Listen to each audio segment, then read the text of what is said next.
آپ فرماتے مسلمانوں اس حدیث کو یاد کر لو، اگر تم اسے یاد کرو گے تو مضبوط ہو جاؤ گے۔ حدیث کیا ہے؟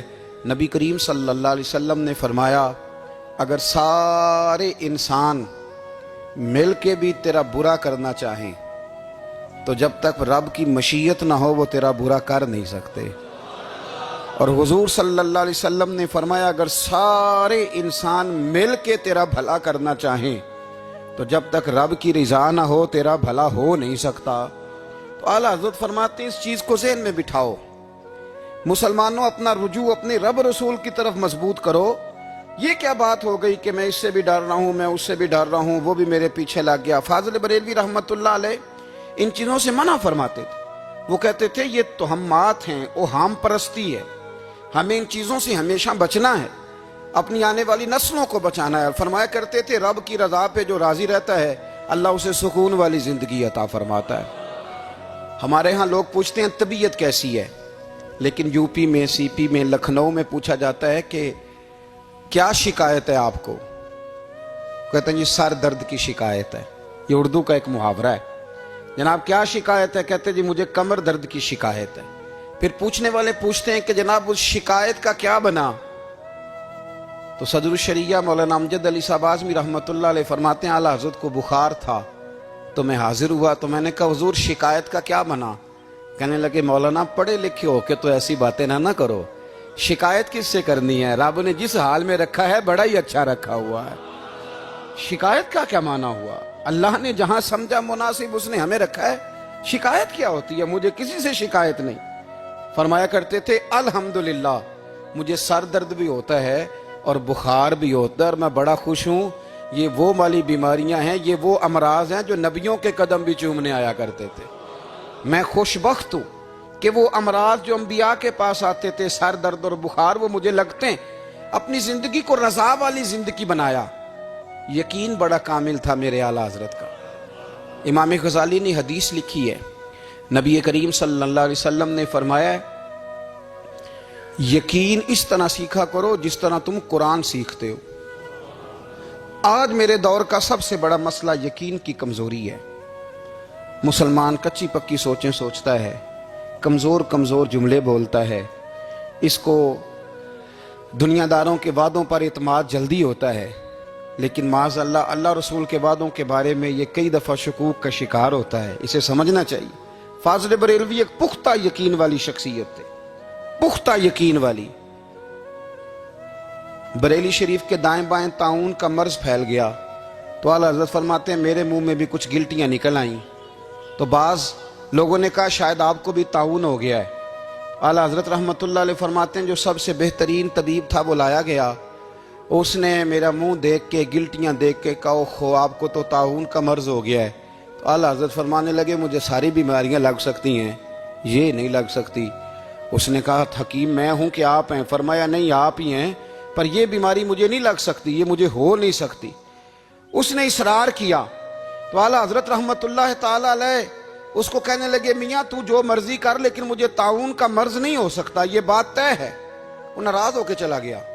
اب طاعون کی جو گلٹیاں ہوتی تھی نا وہ بڑے بڑے مہینوں نہیں جاتی تھی، تکلیف رہتی تھی۔ اعلیٰ حضرت کہتے ہیں میں نے اسی رات نا تھوڑی سی کالی مرچوں کا سفوف بنایا اور مسواک میں رکھ کے جب منہ کے اندر چھڑکا تو تھوڑا سا خون نکلا اور میرا منہ بالکل ٹھیک ہو گیا۔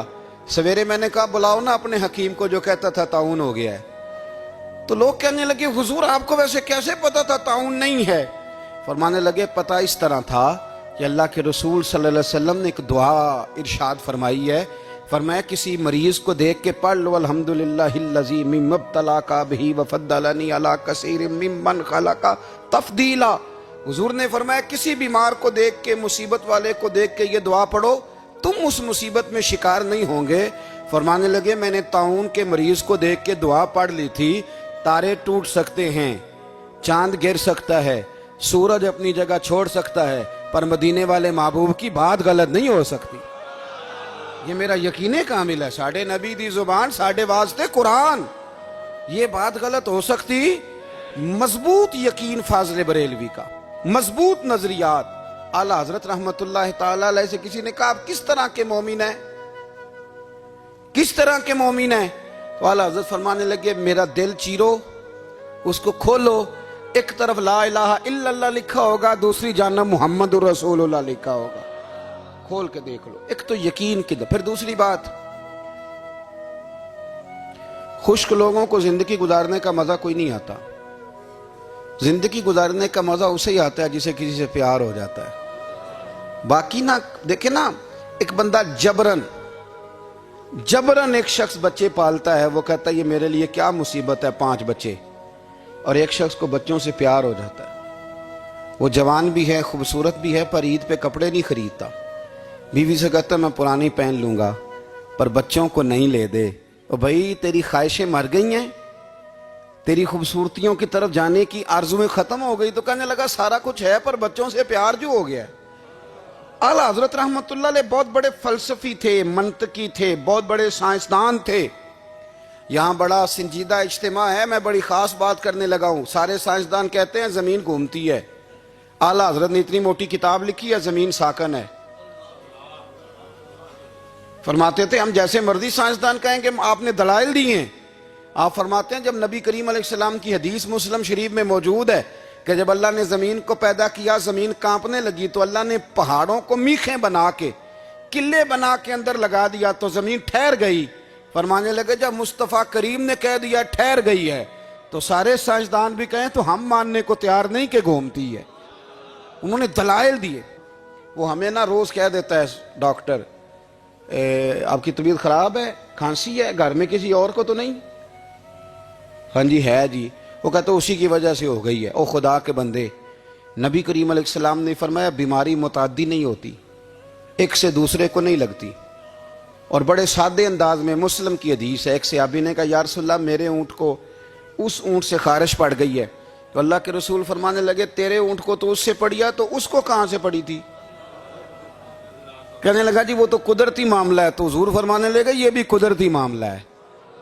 اب ہمیں جو مرضی، اعلیٰ حضرت کے زمانے میں لوگوں نے کہا کشش ثقل ہے، زمین اپنی طرف چیزوں کو کھینچتی ہے، دلیل کیا ہے؟ وہ کہنے لگے جی سیب گرتا ہے تو زمین پہ، آم گرتا ہے درخت سے تو زمین پہ، امرود گرتا ہے تو، انار گرتا ہے تو زمین میں کشش ہے، کھینچ لیتی ہے۔ اعلیٰ حضرت فرمانے لگے شاباش، سائنسدان جو کہیں گے ہم مانیں گے۔ فرمانے لگے زمین نے آدھا کلو کا سیب کھینچ لیا ہے، 1.5 پاؤ کا انار کھینچ لیا ہے، پر ہم نے غبارے میں 1.5 چھٹانگ ہوا بھر دیا، وہ تو زمین سے کھینچا نہیں گیا۔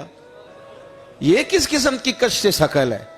یہ ابھی 2 سال پہلے ڈاکٹر عبد القدیر خان کا مضمون چھپا تھا روزنامہ جنگ میں۔ وہ کہتا ہے مجھے وہ مولوی چاہیے تھا جس کے پاس قرآن حدیث بھی ہو اور سائنس کے علوم بھی ہوں۔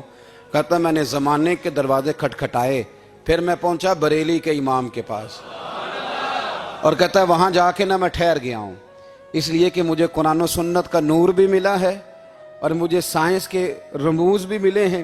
یہ واحد شخص ہے جو دین کو سائنس کا پابند نہیں کرتا بلکہ سائنس کو مدینے والے کا غلام بناتا ہے، مدینے والے کا غلام بناتے ہیں۔ تو اعلیٰ حضرت فرمانے لگے عجیب فلسفہ ہے نا جی، آم کھینچ لیا اس نے، سیب کھینچ لیا، امرود کھینچ لیا، پر اس سے 1.5 چھٹانگ والا غبارہ۔ تو لوگوں نے کہا حضور پھر مسئلہ کیا ہے؟ آپ فرمانے لگے مسئلہ یہ ہے کہ ہر چیز اپنی اصل کی طرف لوٹ جاتی ہے، ہر چیز اپنی، سیب امرود انار زمین سے پیدا ہوتے ہیں تو زمین پہ گرتے ہیں، ہوا کی اصل اوپر ہے، اس لیے جب غبارے میں ہوا بھریں گے تو ہوا اس کو اوپر لے جائے گی۔ ہاں جب اس سے ہوا نکل جائے گی تو پھر غبارہ جو جس کی اصل ہوتی ہے ادھر لوٹ جاتا ہے۔ انسان مٹی سے بنا ہے تو جاتا کہاں ہے؟ مٹی نہ تے مٹی رہنا ہی ایویں کا دی بلے بلے، اج مٹی دے اتے بندیا تے کل مٹی دے تھلے۔ تو اعلیٰ حضرت رحمت اللہ تعالیٰ علیہ نے نا اپنے سارے علوم کو نبی پاک کا غلام بنا دیا۔ آپ فرمایا کرتے تھے آج لے ان کی پناہ، آج مدد مانگ ان سے، کل نہ مانیں گے قیامت میں اگر مان گیا۔ حضرت سیدنا ابو بکر صدیق رضی اللہ تعالیٰ عنہ ارشاد فرماتے ہیں کہ نبی پاک علیہ الصلوۃ والسلام نے جب ہم سے وعدے لیے کہ تم کسی کے آگے سوال نہیں کرو گے تو فرماتے ہیں میری تو یہ حالت ہے کہ میں گھوڑے پہ بیٹھا ہوں اور میرا درہ بھی ہاتھ سے گر جائے تو میں کسی سے نہیں کہتا اٹھا دو، کیونکہ حضور نے وعدے لیے تھے کہ ہاتھ نہیں پھیلانا، میں خود گھوڑے سے اتر کر وہ اٹھا لیتا ہوں۔ حکیم بن حزام رضی اللہ تعالیٰ عنہ صحابی ہیں جن کی پیدائش کعبے میں ہوئی، ان سے حضور نے وعدہ لیا کسی کے آگے ہاتھ نہیں پھیلانا۔ حضرت سیدنا ثوبان رضی اللہ تعالیٰ عنہ سے وعدہ لیا کسی کے آگے ہاتھ نہیں پھیلانا۔ حضرت ابو ذر غفاری سے کہا کسی دنیا دار کے آگے ہاتھ نہیں پھیلانا۔ حضور سید عالم صلی اللہ تعالیٰ علیہ وسلم چاہتے ہیں خوددار رہے نبی پاک کی امت، لیکن آج کسی چوک میں چھوٹے بچے دکھائی دیتے ہیں وہ مانگ رہے ہیں، کسی جگہ پہ خواتین کھڑی ہیں وہ کشکول طلب دراز کیے ہوئے ہیں، کسی جگہ ہم دیکھتے ہیں کہ بیمار لوگ اپنے زخم دکھا کے مانگ رہے ہیں، کسی جگہ چھوٹے بچوں کو آگے کر کے مانگا جا رہا ہے۔ ہم دیکھتے ہیں کہ مسجدوں کے دروازوں پر اللہ تعالیٰ کا وہ گھر جہاں فقط اللہ سے مانگنا چاہیے تھا، وہاں بھی لوگ نمازیوں کے سامنے ہاتھ پھیلائے کھڑے ہیں۔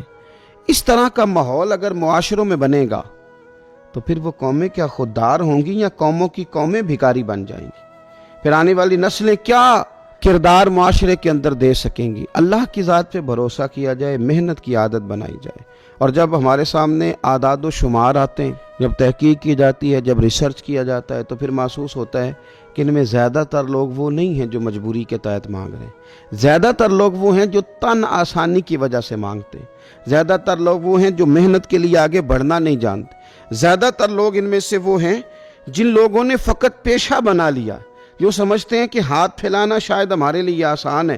ان لوگوں نے ایک بڑا لمبا چوڑا ماحول بنا کے مانگنا شروع کیا ہے، اور ہم دیکھتے ہیں لمبی لسٹیں، لمبی قطاریں۔ میرے نبی پاک صلی اللہ تعالیٰ علیہ وسلم فرماتے ہیں تو ارادہ تو کر لوگوں سے بے نیاز ہونے کا، پروگرام تو بنا کہ میں نے لوگوں سے سیٹھوں نوابوں سے نہیں مانگنا، تو پروگرام تو بنا، تو لوگوں سے بے نیاز ہونے کا ارادہ کر، اللہ تجھے لوگوں سے بے نیاز کر دے گا، رب تیری مدد کرے گا۔